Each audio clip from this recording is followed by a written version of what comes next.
Mesdemoiselles et messieurs, bonjour, bienvenue sur votre émission Café Polyglotte, une émission qui reçoit pour vous des acteurs de différents secteurs qui percent grâce aux différentes langues, mais qui quand même trouvent le bonheur, le succès dans l'utilisation des langues, des différentes langues, que ce soit sur le plan international que sur le plan local. Aujourd'hui, nous recevons pour vous un acteur scientifique qui a percé dans la science parce qu'il fait usage de plus d'une langue. Ça, je vous présente Monsieur Doucereveau, bonjour. Bonjour, cher ami, bonjour, cher frère, comment allez-vous? Oh, ça va. Merci de vous présenter à nos téléspectateurs, à notre audience. Merci bien, on m'appelle Hubert Olivier de Souyovo. Je suis agronome chercheur et consultant dans le domaine de la foresterie, de la gestion des ressources, tout ce qui a un rapport avec la gestion des ressources naturelles, la biodiversité et le développement touristique. Je suis membre du laboratoire d'écologie appliquée du professeur Brice Saint-Saëns. Je suis chercheur de rang senior, auteur de plusieurs publications scientifiques, sinon d'une vingtaine de publications scientifiques qui sont majoritairement dans la langue anglaise. Alors, dites-nous, pourquoi vous intéressez si tant à la forêt? Je vais parler de... c'est vrai que vous êtes dans l'agronomie, mais la forêt spécifiquement, qu'est-ce qui vous intéresse? D'abord, je commence par dire que c'est cette spécialité que j'avais faite à la faculté. J'ai soutenu avec le professeur Brice Saint-Saëns. Et la conservation des ressources naturelles, vous savez que c'est une priorité à travers le monde. Tout ce qui est en rapport avec les forêts, vous savez le rôle, on n'explique plus l'importance des forêts dans la conservation, c'est-à-dire dans la lutte contre le réchauffement climatique, ce n'est plus à démontrer. Donc s'intéresser aux forêts aujourd'hui, ça devait être la priorité de tout le monde, que l'on soit spécialiste ou pas. On doit tous œuvrer à la conservation des forêts pour apporter notre pierre à l'édifice dans la lutte contre le réchauffement planétaire. Et bon, c'est vrai, tout le monde doit s'intéresser à ça, vous l'avez dit. Qu'est-ce que vous faites dans ce sens pour sensibiliser, amener tout le monde à s'embarquer dans la protection de ces ressources naturelles? Merci. Pas plus tard que l'année passée, j'ai entrepris un projet qui concerne l'enrichissement de certaines forêts du sud Bénin, en l'occurrence les forêts les jardins botaniques. Dans ce cadre, le jardin botanique de la ville de Ouida a reçu plusieurs plants de Kigelia africana de ma part. Kigelia africana, c'est ce que nous appelons Yamblikbo. C'est une espèce médicinale qui est très utilisée au sud Bénin. Disons, au Bénin, d'une façon générale, l'espèce est très utilisée et ça entre dans le traitement des maladies liées à la conception, des difficultés de conception des femmes. Ça traite beaucoup d'autres maladies. Donc, j'ai entrepris un projet personnel d'enrichissement des aires protégées en cette espèce. Et le jardin botanique des plantes médicinales de la ville de Ouida a reçu une vingtaine de plants dans ce cadre, dont nous l'avons enrichi. Il y a l'arrondissement d'Avlekete, situé toujours dans la commune de Ouida, qui a reçu plusieurs plants de la dite espèce et ça a été également, ça a permis d'enrichir les forêts sacrées, beaucoup de forêts sacrées de cet arrondissement. Dites-nous, est-ce que, de votre appréciation, est-ce que vous pensez que les Béninois, les Africains en général, s'intéressent vraiment, est-ce que c'est vraiment une priorité pour eux de participer, de contribuer à la protection, aussi bien les populations que les élus locaux, hein, les personnes chargées, les décideurs? Vous savez, de nos jours, la conservation des forêts, ce n'est plus une question de volonté, mais c'est une question d'obligation. Nous avons tous l'obligation d'y contribuer. Et dans ce cadre, j'ai sorti un article dans le quotidien Gaskiani, qui est un quotidien béninois, article dans lequel j'ai incité l'État béninois à mettre en place une ceinture verte dans chacune de nos communes. La ceinture verte, ça va être une zone délimitée qui va recevoir beaucoup de plants. Nous allons y faire, comme le nom l'indique, on va délimiter la zone et y implanter rien que des espèces ligneuses médicinales, des espèces ligneuses alimentaires, pour que cette ceinture verte contribue à la lutte contre le réchauffement de notre planète. Pour que cette ceinture verte contribue à purifier l'air environnant et dans chacune des communes. Imaginez que nous fassions cela au Bénin, mais ça va rehausser l'image de marque de notre pays. Et ça va servir d'école à beaucoup d'autres pays, non seulement de la sous-région, mais du monde entier. Est-ce qu'on se sent si tant en danger, et nos forêts se sentent si tant en danger pour que vraiment vous soyez, excusez-moi le terme, déchaînés aussi? Oui, nos forêts sont en danger parce que vous savez, il y a beaucoup de ces espèces que nous trouvions il y a de cela quelques années qui ne se retrouvent plus aujourd'hui. Ça veut dire qu'il y a des espèces qui sont en voie de disparition et d'autres ont déjà disparu de leur écosystème naturel. C'est une évidence. Parce que quand vous vous rapprochez par exemple des spécialistes de la médecine traditionnelle, c'est-à-dire de la phytothérapie, vous leur posez des questions de savoir, mais est-ce qu'il y a de ces plantes que vous trouviez il y a de cela une dizaine, une quinzaine, une vingtaine d'années, que vous n'en retrouvez plus? Mais c'est évident, ils vont vous dire, ils vont vous les lister. C'est la preuve que nous avons beaucoup d'espèces qui sont en voie de disparition. Nous avons beaucoup d'espèces que les gens ont de difficultés à trouver de nos jours. Dans ces conditions-là, vous avez l'obligation morale et professionnelle d'inciter toute la communauté, d'inciter toutes les populations à contribuer davantage à la conservation des plantes, des ressources phytogénétiques. Est-ce que les populations ont la même compréhension de ce réchauffement climatique pour qu'elles puissent vraiment s'engager elles-mêmes dans la lutte? Merci, c'est pertinent ce que vous demandez. C'est-à-dire quel est le degré de compréhension, le degré d'appréhension de la chose par les communautés à la base? C'est pour cela que nous scientifiques, avons un rôle important à jouer. Je le dis toujours aux collègues, je dis, il ne sert à rien d'entreprendre des études, dont les résultats, vous allez les enfermer dans des bureaux. Il faut qu'on aille sur le terrain pour faire de la restitution à la population à la base, inciter la communauté à la base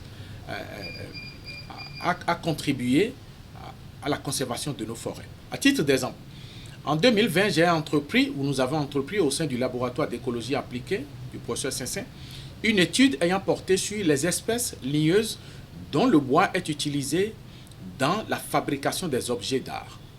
Ça a été fait, ça a été conduit comme étude ici, et nous avons inclus les communes de Ouidan, la commune d'Abomey-Calavi et la commune de Koto. Cette étude nous a permis de répertorier les espèces ligneuses dont le bois est utilisé. Ça nous a permis de savoir les espèces qui sont devenues de plus en plus rares, bien que le bois soit très utile dans le domaine de la fabrication des objets d'art. Et en retour, nous avons restitué ces résultats-là d'études aux spécialistes du domaine pour leur expliquer que si vous ne prenez pas garde, c'est-à-dire si vous ne vous investissez pas vous-même dans la conservation de ces espèces, par exemple, vous avez le Melina arborea, communément appelé forfiti en milieu fond, qui est très utilisé, c'est du bois blanc. Les spécialistes l'utilisent énormément, mais c'est devenu très rare. Ça veut dire que nous avons l'obligation d'inciter les sculpteurs, c'est-à-dire ceux qui utilisent ce bois, à s'investir dans des plantations de Melina arborea. C'est un exemple parmi tant d'autres. Oui, les populations vivent pour la plupart de ces ressources naturelles, des différents bois, pas seulement pour la structure, mais aussi pour l'énergie et tout. C'est vrai qu'il faut les impliquer dans la reforestation, dans la plantation de ces espèces. Il y a une menace aussi de la pauvreté. Vous avez parlé de Cotonou-Calavi, mais dans le Bénin profond, il y a la pauvreté qui sévit aussi. Quel accompagnement est prévu pour ces populations-là qui doivent, en temps soit peu, arrêter d'exploiter, ou bien s'investir dans la replantation de ces bois-là pour quand même les aider un peu, les encourager un peu? Merci bien. Vous savez, il y a ce que nous appelons les solutions alternatives. Parce que si les gens ont l'habitude de dépendre, si les gens dépendent majoritairement d'une ressource, et que vous devez, pas les priver, mais que vous devez les orienter vers d'autres ressources, il faut trouver des alternatives. Il faut trouver des activités génératrices de revenus. C'est ce qui manque dans les pays sous-développés. C'est ce qui manque dans nos pays, dans les pays africains d'une façon générale.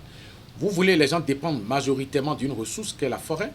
Vous voulez les inciter à ne pas s'investir davantage dans la déforestation, dans le braconnage. Automatiquement, il faut trouver des palliatives, des alternatives. Et ces alternatives-là, il faut développer des activités génératives de revenus.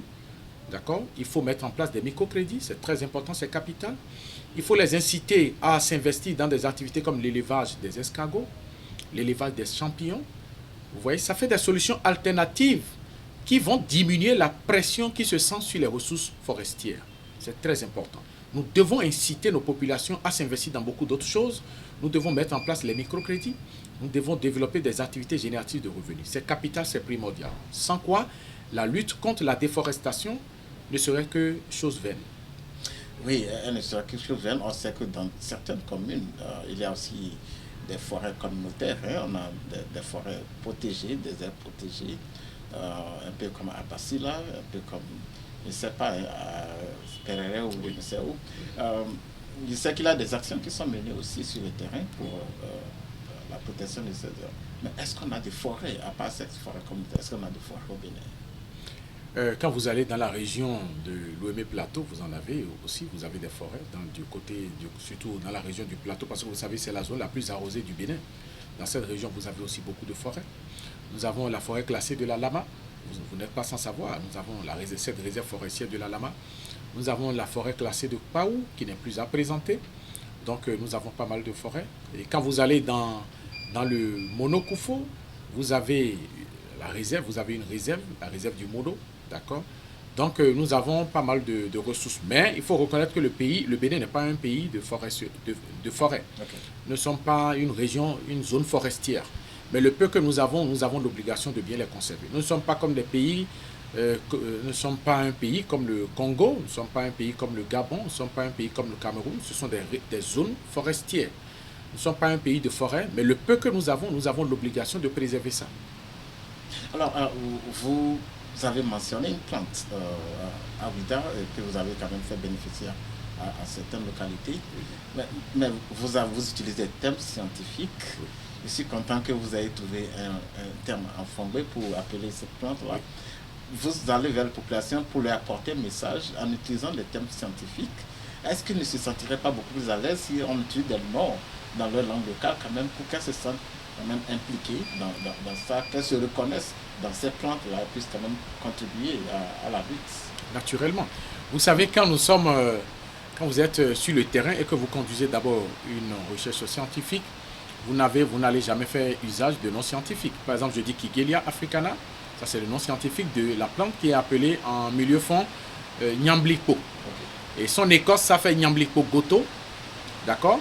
C'est le fruit en milieu fond, on parle de Anonkan. Okay. C'est le fruit et il est dit dans la tradition béninoise que les fruits ne doivent pas toucher les seins d'une femme, sans quoi ça va s'allonger jusqu'à toucher le sol. Okay. Donc déjà, ça fait partie des spécificités, d'accord, que nous évoquons sur le terrain. Nous avons l'obligation d'utiliser des noms locaux. Hein, vous êtes contraint d'utiliser des noms locaux pour faire passer votre message. Vous n'allez pas utiliser le langage scientifique lorsque vous êtes auprès de la communauté à la base, mais beaucoup plus les noms locaux. Vous avez cette obligation-là, c'est clair. Est-ce que vous est arrivé de quand même voir une plante dont vous ne connaissez pas le nom en fondé? Comment est-ce que vous en étiez sorti? Oui, c'est très fréquent. Hein. Il arrive des fois où vous rencontrez des plantes dont vous ne connaissez pas le nom local. Et dans ces conditions-là, vous savez, la communauté à la base, elle-même, elle est détentrice d'un savoir que nous devons valoriser. Ça fait partie des savoirs locaux. Vous êtes d'accord avec moi? Donc, quand vous rencontrez des plantes dont vous ne connaissez pas les noms locaux, vous savez, celles qui sont spécialisées dans le commerce des plantes médicinales et ceux spécialisés dedans sont très forts. Ils sont extrêmement forts. Ils détiennent beaucoup de connaissances, non seulement les noms locaux, mais ils détiennent des recettes que vous, au cours des investigations, vous parvenez à apprendre beaucoup d'eux. La plante dont je vous parle, Nyambliko, en milieu Yoruba, en milieu Nango, c'est appelé, on parle de Igi Pandoro. Igi Pandoro, Igi, en langue Yoruba, ça veut dire la plante. Mais Igi, quand vous allez en milieu Yoruba, vous dites Igi Pandoro, automatiquement, ils savent que vous êtes en train de parler de Kigelia africana, ce qui est appelé Nyambliko en langue locale fond. Donc, ces spécificités, nous sommes obligés de les utiliser avec la population pour davantage les sensibiliser, pour les amener à savoir ce sur quoi nous travaillons, ce à quoi nous nous intéressons. Vous parlez des plantes médicinales. Déjà, je suis curieux de savoir, il y a la médecine traditionnelle, oui. Ces acteurs aussi qui sont, j'imagine, elles sont importants. Oui. Comment est-ce qu'ils sont impliqués, ces acteurs de la médecine traditionnelle qui font usage de ces plantes-là aussi, qui en exploitent beaucoup. Hein. On en a dans nos marchés, ces plantes. Comment ils sont impliqués dans la lutte, dans la conservation des plantes dont ils font usage au quotidien? Merci. C'est très pertinent comme question ce que vous avez posé. Vous savez, quand vous êtes sur le terrain et que vous êtes en train de conduire une recherche, la plupart du temps, quand il s'agit de la conservation des plantes médicinales, les spécialistes de la médecine traditionnelle sont impliqués. Et au cours des diverses investigations, on se rend compte que ces spécialistes, c'est-à-dire ces phytothérapeutes, ont l'habitude de conserver les plantes médicinales dans leur jardin de case. Ce que nous appelons en anglais home gardens. Okay. Ils ont l'habitude, ils ont l'art de conserver les plantes les plus utiles d'accord, dans leur pratique, ils ont l'habitude de les conserver dans leur jardin de case. C'est déjà une forme de contribution à la conservation des plantes. Okay. La plante dont un individu a besoin, aller dans son jardin de case et en prélever, vous savez qu'automatiquement, c'est de la conservation.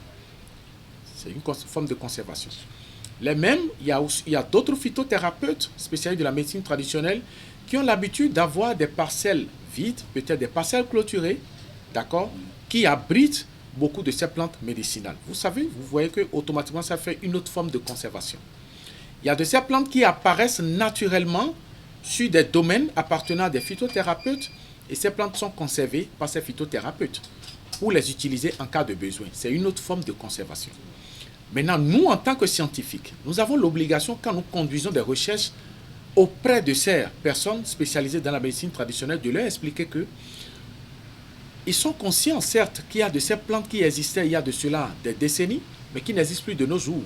Ça veut dire qu'ils ont davantage l'obligation de contribuer à la conservation des plantes qui existent aujourd'hui, qui peuvent manquer dans 10, 15, 20 ans. Donc cette conscientisation, nous avons l'obligation, nous avons le devoir moral de faire. Nous avons l'obligation professionnelle d'y contribuer. Alors, vous faites, notre tradition, elle est orale, en grande partie. La transmission de ces valeurs, de ces noms, ça passe d'une génération à une autre oralement. Oui. Vous êtes scientifique, votre rôle, l'un de vos rôles, c'est de conserver ça dans les documents. Vous avez fait beaucoup de publications pour partager les résultats de vos recherches. Est-ce que vous pouvez nous parler de ces publications, de ces recherches que vous avez pu conserver dans les documents, dans les articles? Oui, beaucoup d'investigations. Beaucoup d'investigations. Pour résumer, je dirais que déjà en 2014, sorti une publication scientifique qui portait sur les espèces médicinales retrouvées sur les termitières qui sont utilisées par la communauté locale dans la réserve de biosphère de la Pendjari. C'est-à-dire, vous êtes dans la réserve de la Pendjari. Un article qui a été publié dans Journal of Medicinal Plant Research. Ensuite, nous avons investigué en 2014 l'ensemble des plantes médicinales retrouvées le long de la lagune côtière de Ouida jusqu'à Grand Popo et utilisées à des fins médicinales. C'est paru dans American Journal of Ethnomedicine. Plus tard, nous avons également investigué les, disons, 5 espèces herbacées utilisées au Bénin à des fins médicinales au sud du Bénin, d'accord. Ensuite, nous avons conduit une recherche également sur 4 espèces, ça veut dire que de façon résumée ou ramassée, nous avons conduit des investigations sur 10 espèces herbacées. La première investigation, c'était en 2021, d'accord, paru dans le Scientific World Journal. Ensuite, nous avons conduit une autre investigation, ça c'était en 2022, sur 5 espèces herbacées, c'est paru dans Diversity, une revue très cotée de la maison de production MDPI. Donc voilà, et très récemment encore, nous sommes dans une équipe de scientifiques, équipe composée de chercheurs pakistanais, de chercheurs d'origine arabe, de chercheurs turcs, et nous avons conduit une investigation sur certaines espèces médicinales utilisées dans une région du Pakistan. Sa parution est en cours, donc c'est dans le processus d'être publié. Donc voilà de façon résumée ce que nous faisons.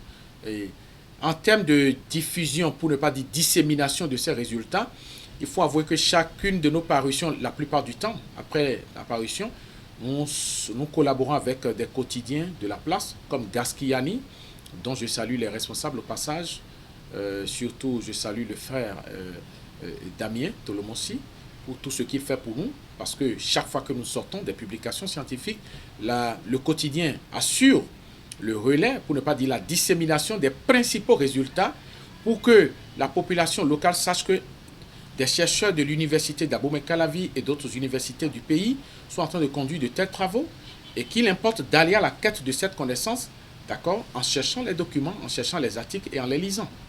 Et la plupart des articles sont en anglais. D'où vous comprenez l'importance de la langue anglaise. Oui, ben c'est ça. Parce qu'avant cet entretien, j'ai fait un peu de recherche sur vos travaux et vous venez de le confirmer. Pourquoi le choix de l'anglais pour la dissémination, pour la publication de vos travaux? Oui. Merci. Vous savez, l'anglais est devenu le langage de tous les domaines aujourd'hui.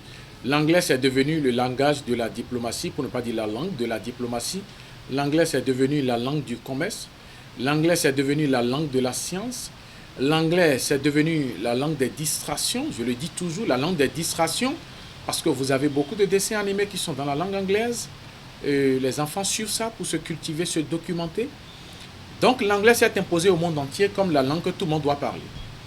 L'anglais s'est imposé au monde entier comme la langue qu'on n'apprend plus pour la simple passion. L'anglais n'est plus une langue qu'on apprend pour le plaisir.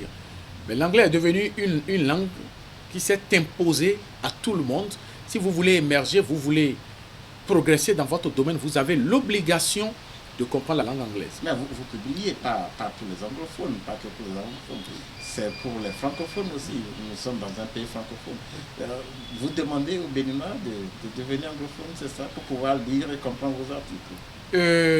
J'avoue, c'est pas qu'on demande aux Béninois de devenir anglophones, mais les Béninois ont l'obligation de redevenir anglophones tout en étant francophones. C'est une obligation. Ça s'impose à nous tous. Pourquoi? Parce que les revues les mieux cotées dans le monde aujourd'hui sont des revues qui publient dans la langue anglaise. La plupart des revues, les revues les mieux cotées dans le domaine de la science sont des revues qui publient en anglais. Ça veut dire qu'en tant que scientifique, vous êtes contraint, vous avez l'obligation de publier dans la langue que le commun des mortels comprend. Aujourd'hui, la langue que le commun des mortels comprend, j'avoue, c'est l'anglais. Vous prenez n'importe qui dans le monde, ce que tout le monde fait l'effort, je dis bien ce que tout le monde, parce que ce n'est pas tout le monde qui est très bien dedans, mais ce que le commun des mortels fait l'effort de comprendre, c'est la langue anglaise. Ça veut dire que ce n'est pas nous, scientifiques, qui obligeons les Béninois à devenir anglophones, mais c'est le monde qui s'est imposé à nous tous, qui nous oblige à redevenir anglophones. Vous n'avez pas le choix. Alors, oui, l'université d'Abomey Calavi a pris des mesures depuis quelques années. Il faut avoir une maîtrise en anglais, une bonne maîtrise de la langue anglaise pour quand même aller s'inscrire en master ou bien en doctorat. Est-ce que c'est un truc qui marche encore? Disons, c'est en cours et ça doit marcher, c'est en train de porter. Est-ce que ça serait ça au niveau de votre laboratoire? Au niveau de notre laboratoire, aisément. Vous savez, je commence par présenter d'abord brièvement le patron de notre laboratoire. Je dis l'un des meilleurs chercheur de l'Afrique, l'un des meilleurs chercheurs du monde de l'époque contemporaine, c'est le professeur Brice Augustin Cessin. C'est une tête pensante. Et quand vous avez un leader comme lui, qui est auteur de milliers de publications, de centaines d'articles scientifiques, vous avez l'obligation d'être bon. Partout où vous passez et que vous portez ce nom sur des publications, c'est un label que vous devez préserver. Le nom Brice Cessin, c'est un label à l'échelle internationale. Et au sein de notre laboratoire, nous avons cette particularité-là de sortir des publications de qualité. À titre d'exemple, récemment, en 2022, nous avons sorti un article dans la revue Remote Sensing qui a parlé de la conservation. On a reconstitué, disons, l'écosystème. On a évalué comment est-ce que l'écosystème du delta de l'Ouémé a évolué sur une trentaine d'années. C'est un article qui est paru dans Remote Sensing, une revue très cotée, Impact Factor 5, de la maison de production MDPI. Ça porte le nom du professeur Brice Cessin, c'est en anglais. Donc c'est pour vous dire, au sein de notre laboratoire, on fait usage de la langue anglaise de façon très professionnelle, de façon purement scientifique. Alors, on dit que ne vient pas avoir le laboratoire qui ne maîtrise pas l'anglais, c'est ça? Je suis tenté de dire, ne viens pas à notre laboratoire qui ne maîtrise pas l'anglais, mais dans le même temps, je dis, ne viens pas à notre laboratoire qui n'a pas envie de connaître la langue anglaise. Il faut avoir envie de connaître la langue anglaise. Même si vous y venez et que vous n'êtes pas très fort, vous avez la possibilité de vous faire former, de redevenir dense en anglais et d'apprendre le langage scientifique. Vous savez, parler anglais, oui, mais utiliser l'anglais scientifique, c'est aussi autre chose. Donc il faut avoir cette volonté-là de progresser, d'évoluer dans la langue anglaise avant de faire partie du laboratoire. Pouvez-vous partager un peu votre parcours dans l'apprentissage, la maîtrise et l'usage de la langue anglaise et une petite historique de comment vous en êtes arrivé? Merci bien, merci. D'abord, je dis que l'anglais, c'est une passion depuis que j'étais au collège. Ça a toujours été une passion, bien qu'ayant fait une série purement scientifique, c'est-à-dire la série D, toujours une passion. Et je rappelle que déjà, juste après le diplôme d'ingénieur, j'ai eu la chance de vous connaître, vous. Vous m'avez beaucoup formé dans la langue. Et vous avez été un grand formateur pour moi, ça je le rappelle. Je vous en remercie d'ailleurs. Vous m'avez mis sur orbite dans le domaine de pratique, je vais dire de la pratique de la langue anglaise. C'est vrai, j'avais mon background avant de vous connaître, mais vous m'avez davantage incité à exceller dans le domaine. Et je vous en remercie. Je pense que c'est le travail des professeurs. Il y a un proverbe chinois qui dit le professeur il ne fait que t'ouvrir la porte. Ça, tu décides d'entrer ou bien de rester à la porte. Merci. Donc vous avez choisi d'entrer. J'ai choisi d'entrer. Mais vous avez joué une grande partition à cela et je vous en remercie. Je vous exprime ma profonde gratitude. Et je ne suis pas le seul. Beaucoup de mes collègues agronomes témoignent toujours de ce que vous avez fait pour eux. Je ne vais pas les lister, la liste elle est extrêmement longue. Mais on vous exprime notre profonde gratitude pour la contribution à l'émergence de la génération scientifique africaine. Merci. Et comment vous avez pu quand même, d'aucuns penseront que c'est de la magie, vous publiez, vous parlez en anglais, comment est-ce que vous en êtes arrivé? J'avoue, c'est la pratique quotidienne qui forme. Practice makes perfect, comme on le dit en anglais. C'est à force de pratiquer la langue de façon quotidienne que vous devenez, que vous maîtrisez cela. C'est à force de publier davantage dedans, de vous forcer, que vous maîtrisez cela. Je suis avec des amis pakistanais, turcs, arabes, et qui font des travaux, qui rédigent des manuscrits, qui me font parvenir ça. Ils disent, on veut ta touche spéciale. On veut que tu apportes ta touche de scientifique. J'apporte ma touche de scientifique, je leur retourne ça. Et ils me disent, mais on est tenté de dire que tu n'es pas francophone. Je dis, non, je suis francophone. Mais j'ai eu la chance de me donner davantage à la langue anglaise. Je m'exerce dedans, je publie dedans. Et quand eux-mêmes ils consultent le net et qu'ils se rendent compte et qu'ils découvrent mes articles, eux-mêmes ils sont sidérés. C'est une joie pour moi. Et ça, je remercie le professeur Saint-Saëns, je le dis toujours. C'est un label que nous préservons. Voilà un moteur qui nous incite à l'excellence. Et on ne peut que s'en réjouir. Je rappelle au passage que le professeur Saint-Saëns, c'est l'ancien recteur de l'université d'Abomey-Calavi. Alors, quel conseil avez-vous à donner à ceux qui hésitent encore, ceux qui pensent que l'anglais c'est difficile, l'anglais c'est du chinois? Il suffit de se donner, vous savez, c'est vrai, la perfection n'est pas de ce monde et ne réussit pas qui n'a pas tenté. Ne réussit pas qui n'a pas tenté. Il faut avoir essayé pour espérer réussir. Et j'incite tout le monde à accorder de l'importance à la langue anglaise. Toutes les occasions que quelqu'un a d'apprendre la langue anglaise, il faut saisir. Parce que d'un jour à l'autre, ils en auront besoin. Il faut déjà, dès la base, former nos enfants à devenir bons en anglais. Il faut inciter nos enfants à s'intéresser à la langue anglaise. Il faut dire à nos enfants, depuis la maison, quand tu ne comprends pas anglais, il t'est très difficile de t'en sortir dans la vie. Il t'est difficile de réussir sur le plan professionnel.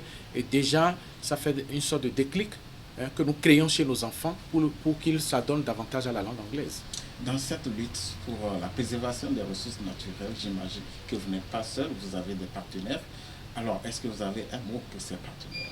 Oui, j'ai beaucoup de collaborateurs scientifiques. J'ai des gens avec qui je travaille beaucoup sur le plan scientifique.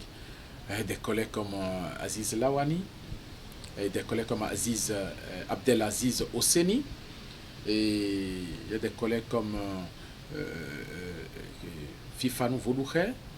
J'ai un collègue comme Valentin Kendomiou. Voilà des collègues avec qui je collabore beaucoup et à qui je fais un coucou au passage, à qui je dis je souhaite la prospérité, la réussite, le succès sur le plan scientifique. Et je dis toujours que nous marchons dans les pas d'un grand homme, c'est le professeur Saint-Saëns. Son nom me vient toujours parce que c'est un modèle.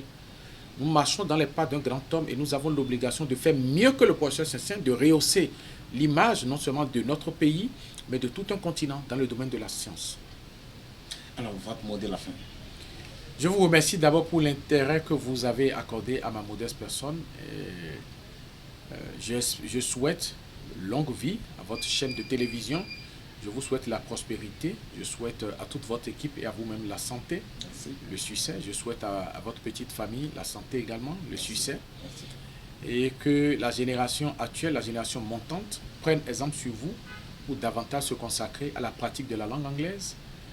Pour que demain, nous ne soyons pas contraints, que beaucoup ne soient pas contraints de rater des opportunités justes ou insuffisantes de compréhension de la langue anglaise. Merci. Mesdames, Mesdemoiselles et Messieurs, nous voilà à la fin de cet entretien. Merci de nous avoir suivis et à la prochaine.